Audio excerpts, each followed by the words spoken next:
উপস্থিত আজকের এই ময়দানে ভারতীয় জনতা পার্টির কার্যকর্তা এবং বিজেপির অনুগামীবৃন্দ, কর্তব্যরত সাংবাদিক বন্ধুগণ, পুলিশ কর্মচারী বন্ধুগণ, আপনারা বহুক্ষণ যাবৎ আমাদের এই সভার বিভিন্ন বক্তব্য শুনছিলেন। এই যে সভায় আসার জন্য আপনাদের তৃণমূলের হামলাকে অতিক্রম করে এখানে পৌঁছতে হয়েছে। যদিও তৃণমূলের হামলা আপনাদের আটকাতে পারেনি, তার প্রমাণ এই বিরাট জনসমুদ্র এটাই প্রমাণ করে দিচ্ছে তৃণমূলের হামলা আপনাদের আটকাতে পারেনি। এই জায়গাটার নাম মাথা ভাঙা। তাই আমি তৃণমূল কংগ্রেসের লোকদের বলবো, এত চেষ্টা করেও যখন বিজেপির মিটিংকে আটকাতে পারলেন না, তখন এই মাথা ভাঙা নামকে সার্থক করার জন্য নিজেরা নিজেদের মাথা এই মাথা ভাঙায় ভাঙুন আর এখানে ক্ষমা চান। বিজেপির একটা মিটিংকে কত ভয় পায় তৃণমূল কংগ্রেস, এটা তার প্রথম প্রমাণ দিলাম। দ্বিতীয় প্রমাণ দেব, কোচবিহার জেলায় যতগুলো সভা করতে হয়েছে, বিজেপির প্রত্যেকটা সভা হাইকোর্ট থেকে অনুমতি এনে করতে হয়েছে। কারণ এখানকার পুলিশ পারমিশন দেয় না। তৃণমূল যখন মিটিং করে তখন পারমিশনেরই দরকার হয় না, আর বিজেপি মিটিং করতে এলে তখন পারমিশন নেই। আর অভিজিৎ বর্মনকে ছুটতে হয় কলকাতা হাইকোর্টে, সঞ্জয়কে ছুটতে হয় কলকাতা হাইকোর্টে, আর সেখান থেকে হাইকোর্টের আদেশ এনে কোচবিহারের প্রত্যেকটি সভা করতে হয়েছে। একমাত্র এই সভাটা বাদে, এই সভাটা হাইকোর্টের পারমিশনে হচ্ছে না, এই সভাটা পুলিশের অনুমতিতে হচ্ছে। তাহলে শুনে আপনারা মনে মনে ভাবছেন, তাহলে পুলিশ কি পাল্টে গেল? যে পুলিশ সবার অনুমতি দেয় না, সে পুলিশ কি করে অনুমতি দিল? এই থানার ওসি মাত্র 7 দিন আগে বদলি হয়ে এই থানায় এসছে, মাত্র 7 দিন আগে। আর সেই ওসি দেখলেন না গণতন্ত্রে সবার সমান অধিকার আছে। যদি তৃণমূল বা অন্য রাজনৈতিক দল মিটিং করে তো বিজেপি করবে না কেন? সাহসের উপর, বলের উপর ভরসা করে ওসি এই মিটিংটার পারমিশন দিয়েছে। ওসি পারমিশন দেওয়ার কারণে যিনি 7 দিন আগে ট্রান্সফার হয়ে এসছেন, কালকেই তাকে ট্রান্সফার করে দিয়েছে যে তুই এখানে থাকতে পারবি না। তার মানে যারা সত্যের জন্য কাজ করে, যে পুলিশ কর্তৃপক্ষ, সরকারি কর্তৃপক্ষ গণতন্ত্র রক্ষায় কাজ করে, তাদের তৃণমূল কংগ্রেস থাকতে দেবে না। কিন্তু আমরাও তাদের নাম নোট করে রাখছি। ওই গণতন্ত্র প্রিয় সত্যবাদী পুলিশ কর্তৃপক্ষ, সরকারি অফিসার আজকে অসম্মানিত হলেও আগামী দিন সম্মান পাবেন, এটা প্রকাশ্যে ঘোষণা করে যাচ্ছে। আমরা এটাও নোট রাখছি যে পুলিশ কর্তৃপক্ষ একটু বেশি বেশি তৃণমূলের ঝান্ডা ধোয়া জল খাচ্ছে, তাদের কিন্তু বদহজম করিয়ে ছাড়বো, এটাও পরিষ্কার বলে দিচ্ছি। কি চলছে পশ্চিম বাংলায়? সর্বত্র একটা হিংসার রাজনীতি চলছে। এসআইআর হবে, যারা ভুয়া ভোটার তাদের নাম বাদ যাবে। শুধুমাত্র পশ্চিম বাংলায় হচ্ছে না, সারা দেশে এসআইআর হচ্ছে। কেউ টেরই পাচ্ছে না এসআইআর হচ্ছে, কিন্তু পশ্চিম বাংলায় এসআইআর হচ্ছে। সারা দেশ শুধু নয়, বিশ্বের বিভিন্ন দেশ জানতে পারছে এখানে এসআইআর হচ্ছে। কেন জানতে পারছেন?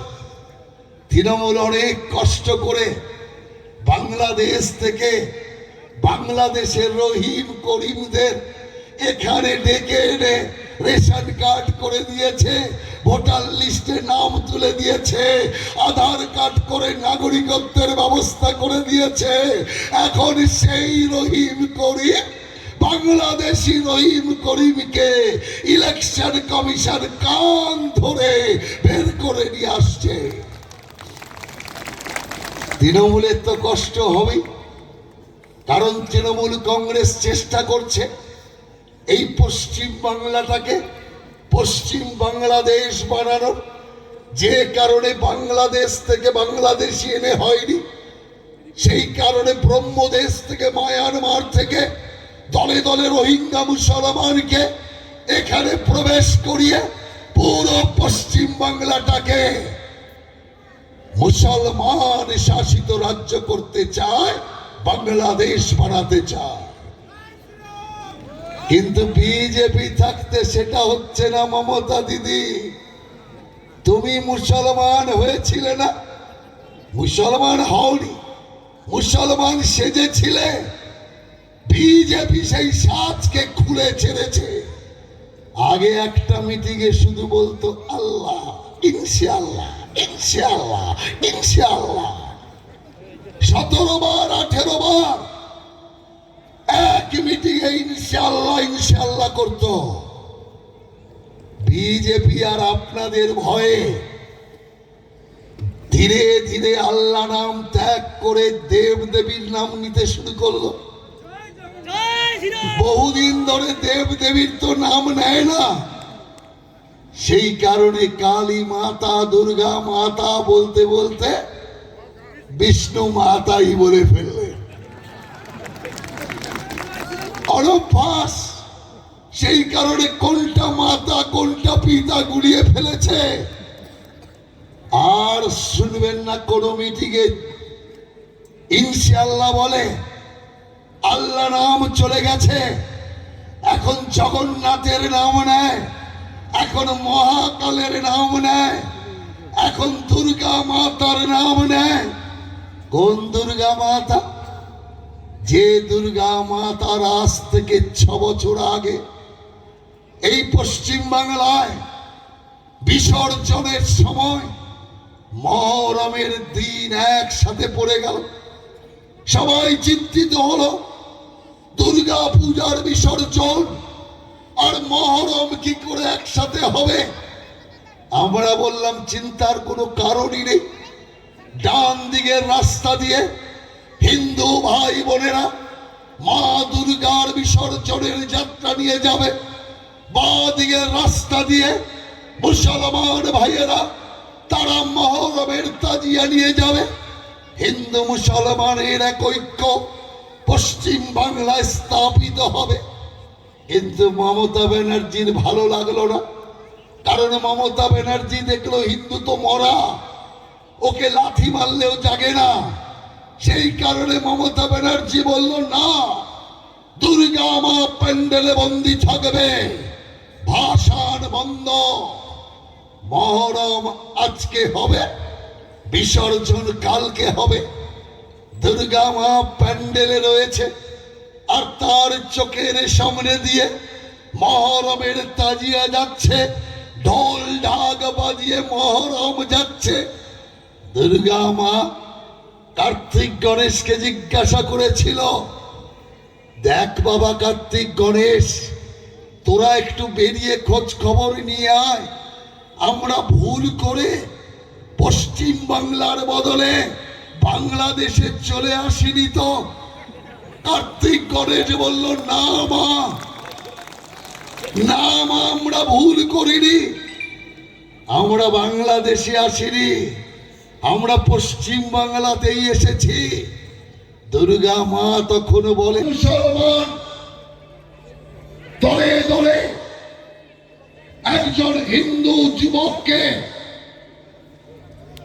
প্রকাশ্যে আগুন লাগিয়ে চালিয়ে টিপু দাসকে হত্যা করে পুড়ে মরতে হলো।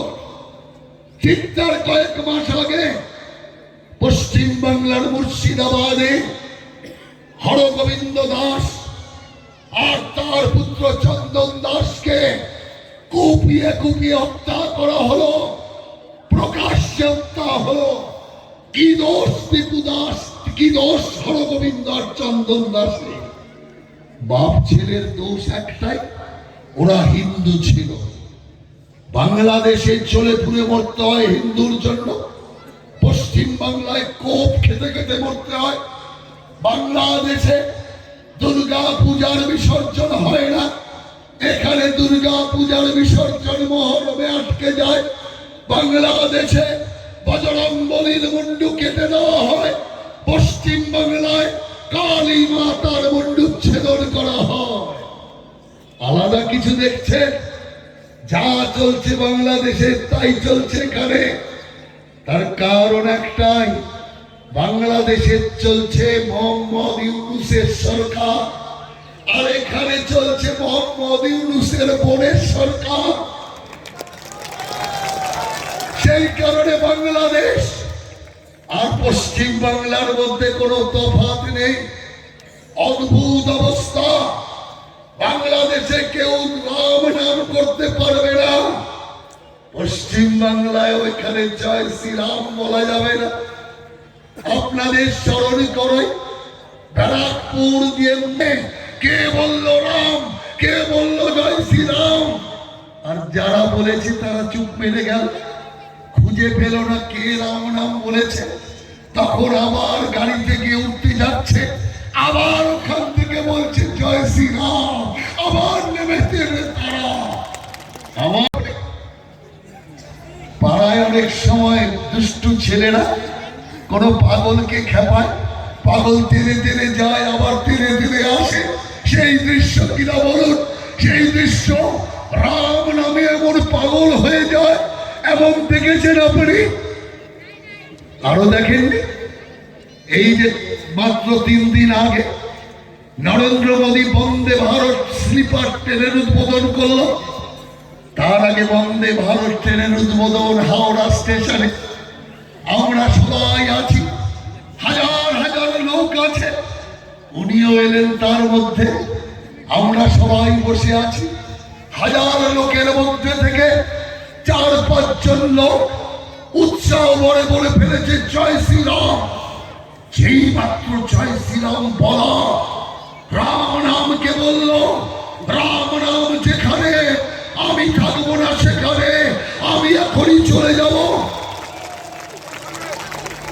আমি মনে মনে বসে ভাবছিলাম, নানান নাটক করে তো আসলে যাবে না, এসব নাটক করছে। পরে সত্যি দেখলাম আমি ভুল, নাটক নয়, সত্যি চলে গেল। আর আমি বসে বসে ভাবছি সত্যি চলে গেল। তখন আমার মনে পড়লো ছোটবেলার কথা, যখন আমরা ভয় পেলে রাম নাম করবে, রাম নামে ভূত পালায়, রাম নাম করলে ভূত আসে না। আমরাও তখন ভয় পেয়ে মনে মনে বড়দের কথা মেনে রাম নাম করতাম। ভূত আসতো না এটা ঠিক, কিন্তু ভূত পালাতে দেখিনি। ছোটবেলায় রাম নামে ভূত পালাতে দেখলাম না, এত বড় হয়ে ভগবান রাম নামে ভূত পালাতে না দেখালেও পেতনি পালাতে তো দেখালো। সেদিন থেকে আমি বুঝে গেলাম রাম নামে শুধু ভূত